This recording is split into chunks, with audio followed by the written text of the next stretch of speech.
Lebih murah dan banyak pilihan menyebabkan baju raya siap dipakai menjadi pilihan berbanding yang ditempah.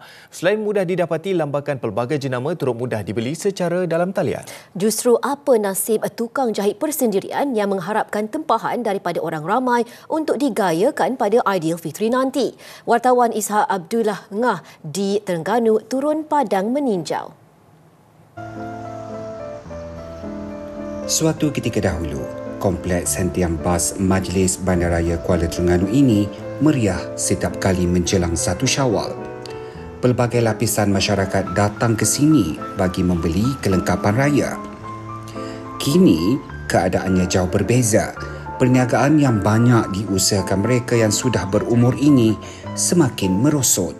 Di tingkat atas, terdapat hampir 200 kedai dan sebahagiannya adalah kedai jahit.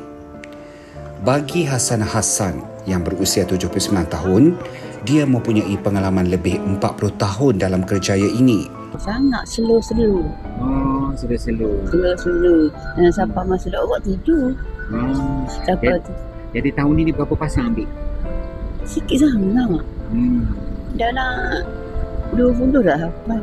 Tapi banyak hot order. Oh, hotel lah. Lepas tu dengan customer tetap lah.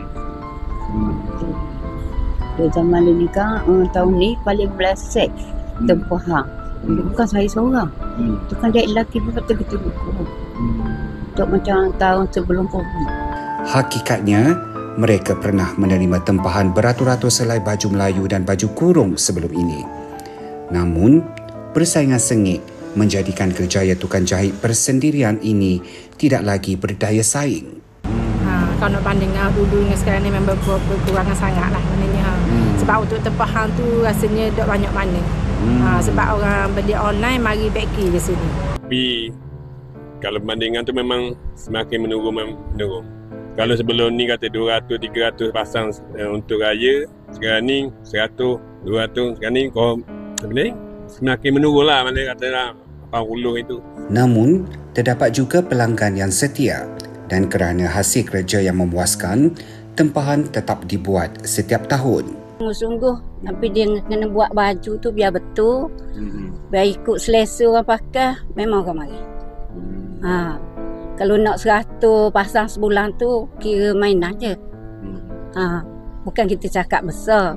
Tapi kalau kita buat sungguh, memang benda tu jadi. Dalam pada itu, walaupun menjadi trend membeli baju yang siap dijahit, namun kualitinya mungkin berbeza daripada yang ditempah. Baju kalau kita tempah ni, dia ikut badan kita betul kan. Jadi lebih selesa lah kot daripada kita beli online.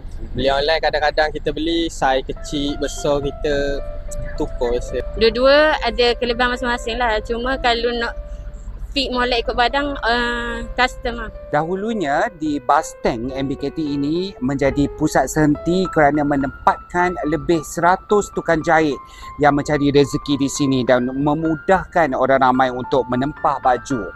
Tetapi kini hanya tinggal 30 tukang jahit yang masih aktif.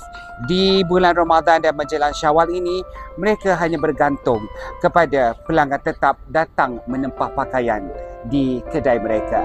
Laporan Muhammad Ishak Abdullah Ngah untuk TV3. Baju apa ni, Mak? Ya.